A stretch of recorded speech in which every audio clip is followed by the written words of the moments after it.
أعوذ بالله من الشيطان الرجيم. بسم الله الرحمن الرحيم. الحمد لله رب العالمين والصلاة والسلام على سيد المرسلين أما بعد فأعوذ بالله من الشيطان الرجيم. بسم الله الرحمن الرحيم. الصلاة والسلام عليك يا رسول الله وعلى آلك وأصحابك يا حبيب الله. اپنے سلسلے درس بخاری میں آپ کو خوش آمدید کہتے ہیں۔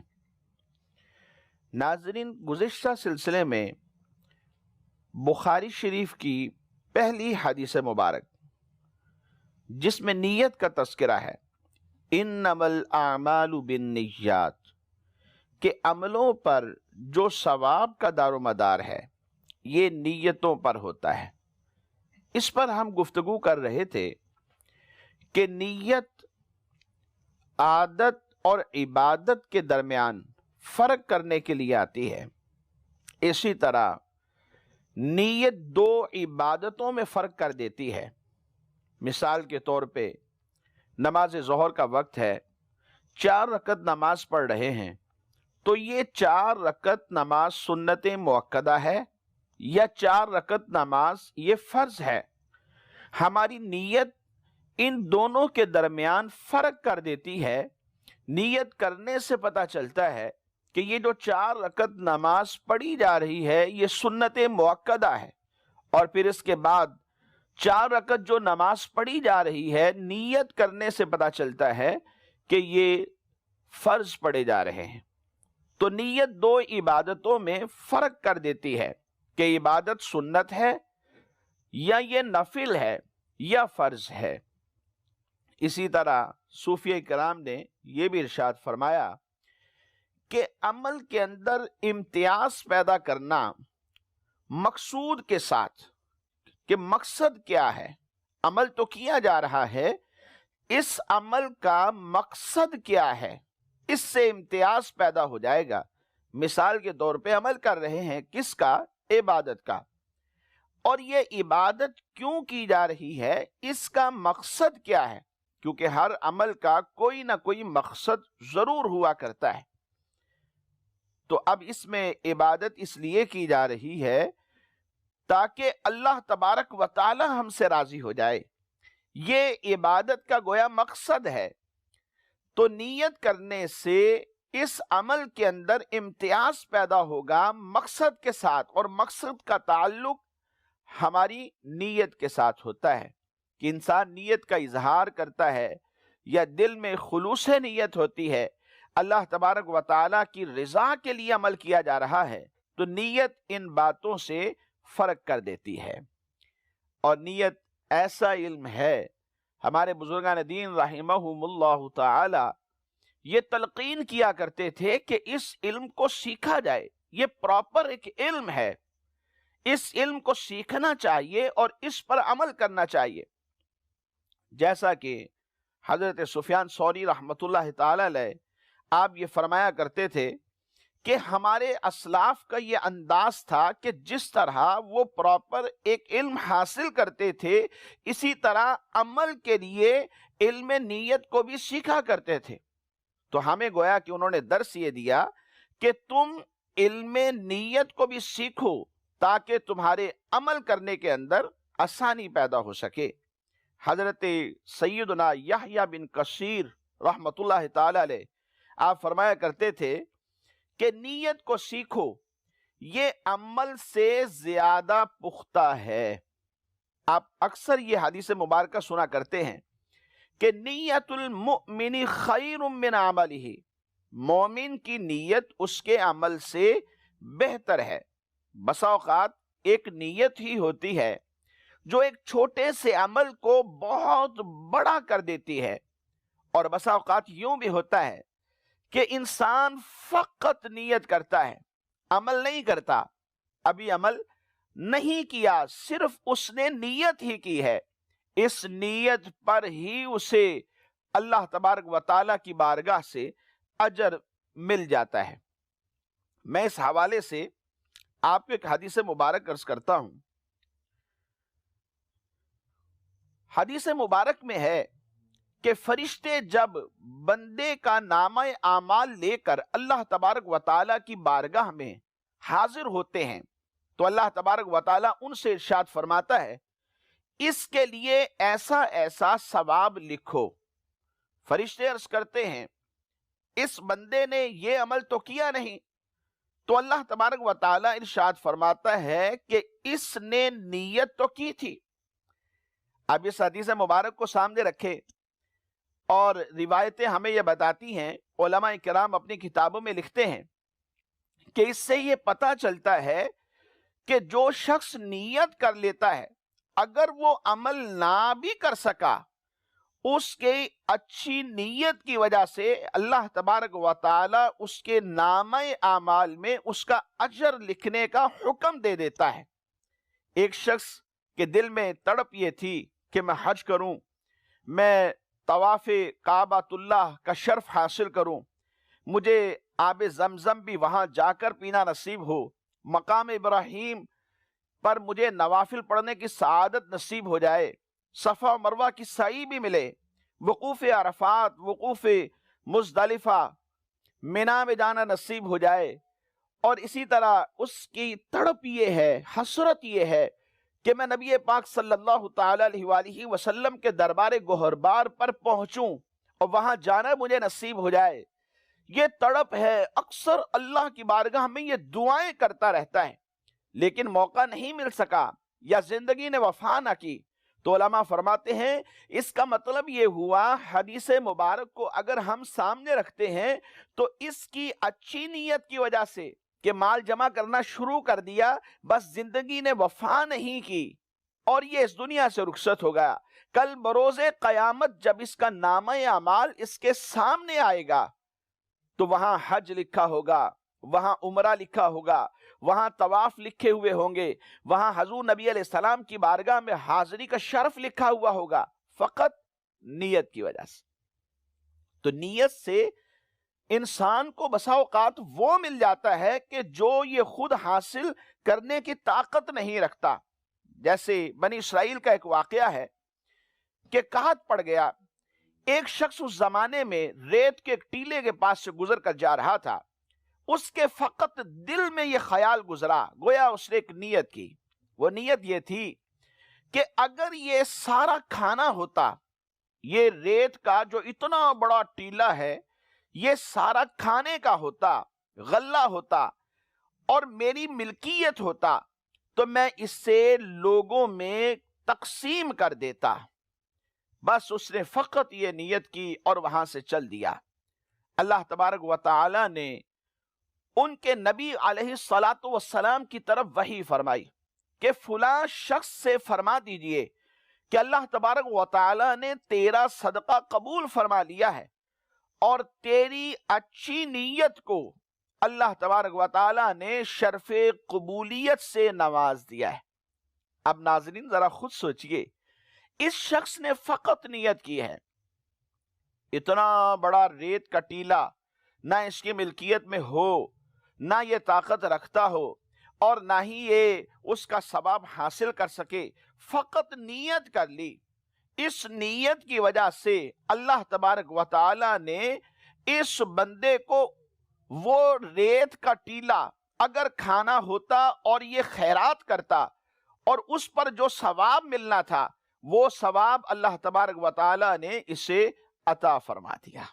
نیت سے بسا اوقات ایک چھوٹا عمل بڑا بن جاتا ہے اور بعض وہ عمل کے جو وجود میں آئے ہی نہیں ہیں ان کا ثواب بھی اللہ تبارک و تعالیٰ کی بارگاہ سے اس بندے کے لیے لکھ دیا جاتا ہے. فقط نیت عمل کر جاتی ہے. اور ایک شخص کے بارے میں ایک روایت میں آتا ہے کہ اس نے اللہ کی بارگاہ میں سچی توبہ کر لی, اللہ تبارک و تعالیٰ نے اسے معاف فرما دیا, اس کے عیب کے اوپر پردہ ڈال دیا. کیسے؟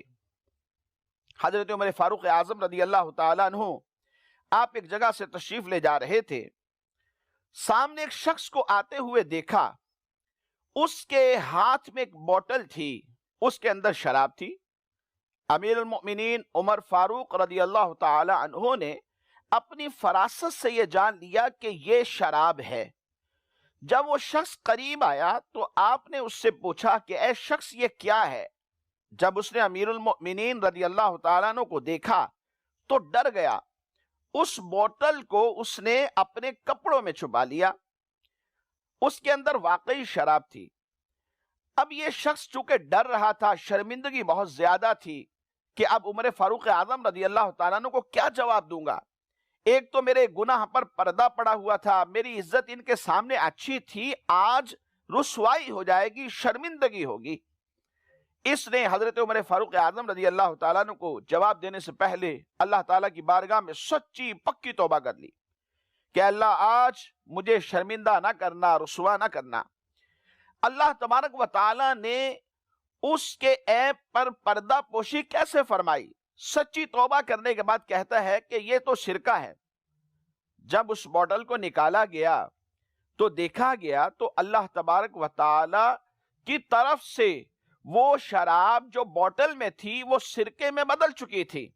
تو یہاں پر دیکھیے کہ سچی توبہ کرنے پر اور نیت خالص تھی، خلوص نیت کے ساتھ اللہ کی بارگاہ میں جھک جانے پر اللہ تبارک و تعالی نے اس کی توبہ کو قبول فرما لیا۔ تو نیت کے بارے میں ہمیں سیکھنا چاہیے، اچھی اچھی نیتیں کرنے کی آپ بھی نیت کر لیجئے۔ نیت کی اہمیت ہمیشہ اپنے پیش نظر رکھیے۔ دن کی ابتدا میں اچھی اچھی نیتیں کرتے رہیے۔ عاملین نیت کی صحبت اختیار کیجئے، کیونکہ صحبت سالے ترا سالے کند، صحبت تالے ترا تالے کند، کہ اچھوں کی صحبت تجھے بھی اچھا بنا دیتی ہے اور بروں کی صحبت تجھے برا بنا دیتی ہے۔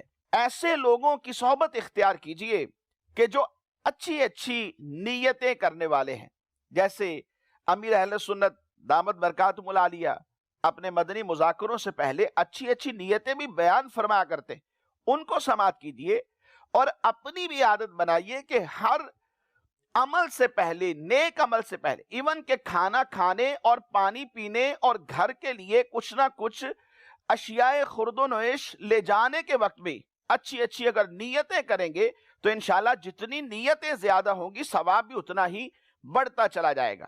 نیت سے متعلقہ کتب و رسائل کا مطالعہ کیجئے، نیتیں لکھنے کی عادت بنا لیجئے تاکہ عمل کرنے کا ایک ذہن بن جائے۔ ہر جائز اور نیک کام سے پہلے نیتوں پر غور کر لیجئے، اس سے عادت میں پختگی آئے گی۔ اور جو بد نیتی ہے اس کی ہلاکتوں پر بھی غور کرتے رہیں تاکہ بد نیتی سے بچا جا سکے۔ ناظرین، جب بد نیتی کی بات چلی ہے تو میں یہاں پر ایک واقعہ سنانا بڑا اہم سمجھتا ہوں۔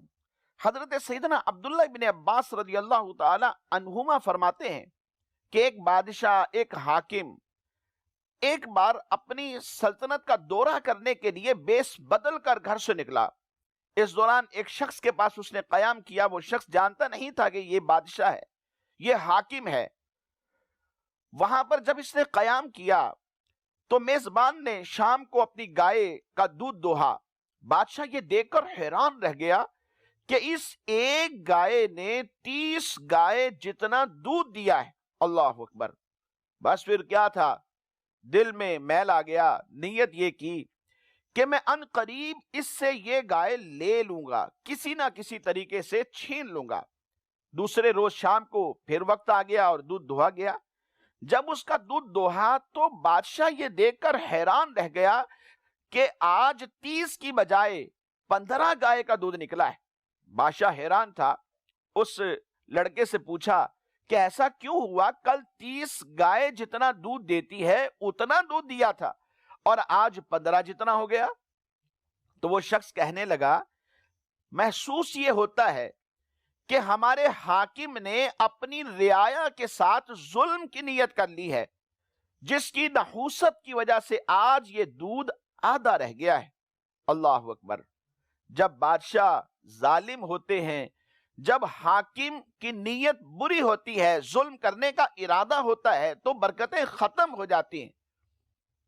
اس حاکم نے یہ حیرت انگیز انکشاف جب سنا تو اس نے وہ نیت جو کی تھی وہ ختم کر دی کہ میں اب اس کی گائے نہیں چھینوں گا۔ ایک دن اور گزر گیا، اگلا دن آیا تو پھر 30 گائے کا دودھ۔ اس پر اس حاکم نے عبرت حاصل کی کہ بد نیتی کی وجہ سے اس کا وبال بالکل ظاہر طور پر اس نے پریکٹیکلی طور پر اس نے دیکھ بھی لیا۔ تو اس لیے بد نیتی سے ہمیں بچنا ہے، اچھی اچھی نیتیں جتنی کر سکتے ہیں کریں۔ مدنی چینل کے ناظرین، اس حدیث مبارک میں جہاں نیت کا ذکر ہے وہیں پر ہجرت کا بھی تذکرہ ہوا کہ جس نے ہجرت کی اللہ اور اس کے رسول کی طرف تو اس کی ہجرت اللہ اور اس کے رسول کی طرف ہے، اور جس نے ہجرت کی دنیا کی طرف تاکہ وہ اس کو حاصل کرے، یا اس نے ہجرت کی کسی عورت کی طرف کہ وہ اس سے نکاح کرے، تو اس کی ہجرت اسی کی طرف ہے جس کی اس نے نیت کی۔ تو یہاں جو ہجرت کا تذکرہ آیا ہے، سماعت فرمائیے کہ اس کا معنی کیا ہے۔ ہجرت کا معنی ہے کسی چیز کو چھوڑ دینا۔ بعض احادیث مبارکہ کے اندر ہجرت کا لفظ چھوڑ دینے کے معنی میں استعمال ہوا ہے، جیسا کہ ایک حدیث مبارک میں ہے، المہاجر من ہاجر ما نہی اللہ عنہ، کامل درجے کا مہاجر وہ ہے جو اللہ تبارک و تعالی کی منع کی ہوئی تمام چیزوں کو چھوڑ دیتا ہے، گناہوں سے دور ہو جاتا ہے، جن جن باتوں سے اللہ تبارک و تعالی نے اپنے بندوں کو منع کیا ہے یہ ان سے دور ہو جاتا ہے، اس کو ہجرت کہتے ہیں۔ لیکن شریعت کی اصطلاح میں ہجرت یہ ہے کہ ایک مسلمان شخص اللہ تبارک و تعالی کی رضا کے پیش نظر اپنے دین و ایمان کی سلامتی کے لیے ایک شہر سے دوسرے شہر، ایک ملک سے دوسرے ملک وہ ہجرت کرتا ہے۔ اپنے شہر کو چھوڑ دیا، دوسرے شہر کی طرف چلا گیا، اپنے ملک کو چھوڑ دیا، دوسرے ملک کی طرف چلا گیا۔ مقصود کیا ہے؟ مقصود یہ ہے کہ یہ اپنا دین و ایمان محفوظ کر سکے، دین و ایمان کی سلامتی کے لیے، دین و ایمان کی حفاظت کے لیے شہر کو چھوڑا، دوسرے شہر کی طرف چلا گیا، ایک ملک کو چھوڑا، دوسرے ملک کی طرف چلا گیا۔ اصطلاحی طور پر اسے ہجرت کہتے ہیں۔ اور ہجرت کے لیے یہ ضروری نہیں ہے کہ دارالکفر سے دارالاسلام کی طرف ہوگی تو ہجرت کہلائے گی، کیونکہ زمانہ نبوی میں 2 طرح کی ہجرتیں ہوئی ہیں، ایک دارالخوف سے دارالامان کی طرف، جیسے ہجرت حبشہ کہ بعض صحابہ کرام علیہم رضوان نے مکہ مکرمہ سے حبشہ کی طرف ہجرت کی۔ اس وقت مکہ مکرمہ میں ہر طرف شرک و کفر کا دورہ تھا، تو یہاں سے ہجرت کی، کیونکہ مسلمانوں پر یہ زمین تنگ کر دی گئی تھی، یہ دارالخوف تھا، اور دارالخوف سے دارالکفر کی طرف ہی کہ جو ان کے لیے دارالامان بن گیا تھا حبشہ، وہاں پر دین و اسلام پر عمل کرنا مشکل نہیں تھا، تو مکہ مکرمہ سے حبشہ کی طرف ہجرت کی گئی۔ اور دوسری ہجرت مکہ مکرمہ سے ہی مدینہ منورہ کی طرف ہوئی کہ نبی پاک صلی اللہ تعالی علیہ وآلہ وسلم جب ہجرت کر کے مدینہ منورہ میں آپ تشریف لے گئے اور وہاں ساکن و متمکن ہو گئے، وہاں آپ نے سکونت، آپ نے رہائش اختیار کر لی، تو مدینہ منورہ دارالاسلام بن گیا۔ اور یہاں مکہ مکرمہ سے پھر ہجرت کر کے مسلمان یہ مدینہ منورہ پہنچے ہیں۔ تو یہ 2 قسم کی ہجرتیں یہ اسلام کے اندر ہوئی ہیں۔ بہرکیف مختلف شارحین حدیث کی تقاریر سے یہ بات ظاہر ہوتی ہے کہ دارالکفر سے دارالاسلام کی ہی طرف جانے میں ہجرت منحصر نہیں ہے، بلکہ ایک اسلامی ملک میں بھی اگر حکام و عمال حکومت کے عقائد و نظریات اس قدر بگڑ جائیں کہ ایک صحیح العقیدہ مسلمان کی اسلامی زندگی وہاں تنگ ہو جائے اور دین پر قائم رہنا اس کے لیے مشکل ہو جائے، تو اپنے دین و ایمان کی حفاظت اور سلامتی کے لیے وہاں سے کسی بھی ایسے ملک میں چلا جانا جہاں اسلامی زندگی بسر کرنے میں کوئی مزاحمت نہ ہوتی ہو، یہ بھی شرعی ہجرت کہلائے گی۔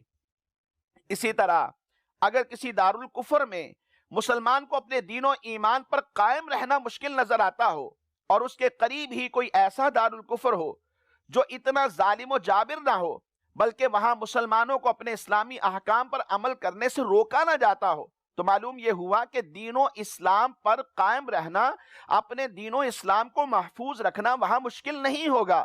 تو یہاں دارالکفر سے اگر کوئی دارالکفر کی ہی طرف ہجرت کر کے چلا جاتا ہے تو شرعاً یہ بھی ہجرت ہی کہلائے گی۔ مدنی چینل کے ناظرین، ہم دعا کرتے ہیں کہ اللہ تبارک و تعالی ہمیں اچھی اچھی نیتیں کرتے رہنے کی توفیق نصیب فرمائے، احادیث مبارکہ کو پڑھنے اور پھر ان سے سبق حاصل کرنے کی توفیق نصیب فرمائے، عمل کی توفیق بھی نصیب فرمائے، آمین بجاہ النبی الامین صلی اللہ تعالی علیہ وآلہ وصحابہ وبارک وسلم۔